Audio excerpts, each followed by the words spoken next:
Bonjour. Aujourd'hui, on parle d'un sujet qui interpelle. L'arrivée à Kinshasa des migrants expulsés des États-Unis, 7 femmes et 8 femmes, 7 femmes et 8 hommes, pardon, originaires de Pérou, Équateur, Colombie, selon les sources. Des personnes venues d'Amérique latine, sans lien avec la RDC, ont été transférées ici dans les cadres d'accords internationaux, mais des accords dont le public ne connaît ni les termes, ni les garanties, ni les limites.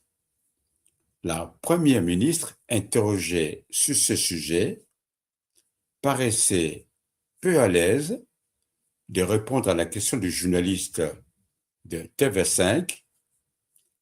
Ces migrants sont originaires de quel pays?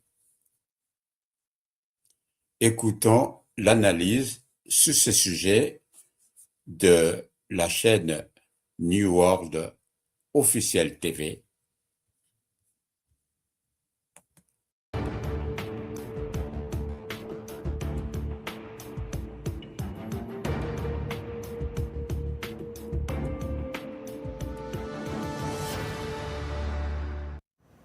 L'image a de quoi surprendre ce vendredi à l'aube sur le tarmac de l'aéroport international de Ndjili. Ce ne sont pas des Congolais de la diaspora qui ont débarqué d'un vol spécial en provenance des États-Unis. Ce sont 15 hommes et femmes originaires d'Amérique latine expulsés par l'administration américaine vers une terre qu'ils ne connaissent pas, la République démocratique du Congo. Cette arrivée est la traduction concrète d'un accord migratoire inédit et pour beaucoup controversé entre Kinshasa et Washington contre des investissements dans le secteur de la santé. Un soutien dans l'est du pays, la RDC accepte désormais de devenir une base arrière temporaire pour la politique migratoire de Donald Trump. Pourquoi la RDC a-t-elle accepté de porter ce fardeau alors qu'elle compte déjà plus de 6 millions de déplacés internes sur son propre sol? Quel est le statut réel de ces 15 pionniers d'un genre nouveau? Sont-ils des hôtes de passage ou les visages d'une externalisation durable des frontières américaines en plein cœur de l'Afrique? Enfin, quelle est la contrepartie réelle du peuple, pour le peuple congolais? Pendant 20 minutes, nous allons lever le voile sur les coulisses de cet accord minerai contre sécurité, analyser les risques de souveraineté, accueillir les premières réactions de la société civile. Pour décrypter cet événement majeur, nous recevons notre éditorialiste Mamadou Diouf. Je dis bonjour. Bonjour Gilles. Merci d'être avec nous. C'est moi qui vous remercie. Pourquoi la RDC a-t-elle accepté de recevoir sur son sol des migrants qui n'ont aucun lien avec le pays? Si l'on en croit la thèse officielle, on nous parle plutôt d'actes humanitaires, de vouloir aider des gens, etc. Mais on dirait que très peu de Congolais y croient, puisque les Congolais s'interrogent sur pourquoi la RDC va accepter. Parce que quand on utilise l'expression migrants, on a même l'impression que c'est des gens qui veulent venir.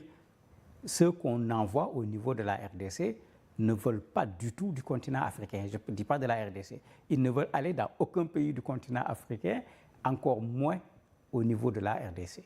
Mais ça fait que quand on voit la relation qui existe aujourd'hui entre la RDC et le Rwanda qui a déjà signé le même accord, le rapprochement États-Unis-Tshisekedi qui compte sur les États-Unis pour l'appuyer, pour finir avec le problème à l'Est, mais on n'est pas très loin de croire que de la même façon que les États-Unis avaient fait pression pour leur faire signer un accord qui jusqu'à présent n'a servi à rien du tout pratiquement, de la même façon certainement Tshisekedi s'est laissé prendre au jeu de Donald Trump qui lui a fait des promesses ou du chantage, puisque avec lui c'est les deux en même temps, pour signer cet accord. Et maintenant toute la population congolaise demande à ce qu'on leur dise qu'est-ce qu'il y a dans cet accord. Justement, on parle d'un accord discret. Quelles sont les contreparties réelles pour la République démocratique du Congo? Officiellement, la RDC ne parle pas de contrepartie réelle. Ils disent simplement que la RDC n'a pas à supporter des frais dans cette affaire. c'est-à-dire leur transport, leur hébergement, leur santé, etc. Tout est à la charge des États-Unis. Mais tout le monde sait que dans ce monde actuel, où le donnant-donnant est la règle, la RDC n'a pas accepté sans qu'il y ait une contrepartie. Donc, l'objectif n'est pas de juger, d'accuser, de pointer des doigts, mais de comprendre, de poser les bonnes questions et de rappeler que toute décision impliquant des personnes vulnérables doit être claire, encadrée et conforme aux principes fondamentaux. Parce qu'au-delà des accords, au-delà des frontières, il y a une valeur qui ne se négocie pas, la dignité humaine. Des ONG et juristes s'interrogent: quels sont les engagements exacts? Quelles garanties sont prévues pour ces personnes? Comment s'assure-t-on que tout se déroule dans le respect des normes internationales?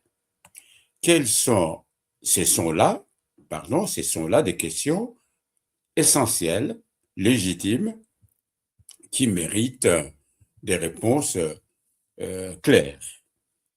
Certaines analyses rappellent que plusieurs de ces migrants étaient encore en procédure d'asile. Le renvoyer avant la fin de leur examen, puis les déposer dans un pays qu'ils n'ont pas choisi, c'est exposer des vies déjà fragilisées à une nouvelle incertitude. Ce n'est pas une coopération, c'est une déshumanisation administrative. Accueillir sans comprendre, c'est administrer sans humanité. Et la coopération ne doit jamais se faire au prix de la conscience. Des organisations de défense des droits humains alertent déjà sur un risque majeur.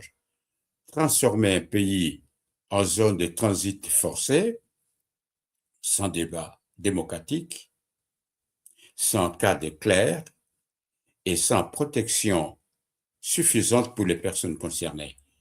La RDC ne doit pas être un transit de désespoir, mais un espace de dignité. L'enjeu dépasse la seule dimension migratoire. Il touche à la crédibilité des institutions, à la confiance du public et à la manière dont un État s'engage dans des partenariats internationaux tout en préservant le principe fondamental qui guide son action. Ces dossiers rappellent une réalité: la coopération internationale doit toujours s'appuyer sur 3 piliers: la transparence, la responsabilité et le respect des droits humains. Sans cela, la confiance du public s'érode et les institutions perdent en crédibilité. Cette arrivée n'est pas un simple fait divers migratoire. Elle met en lumière qu'un accord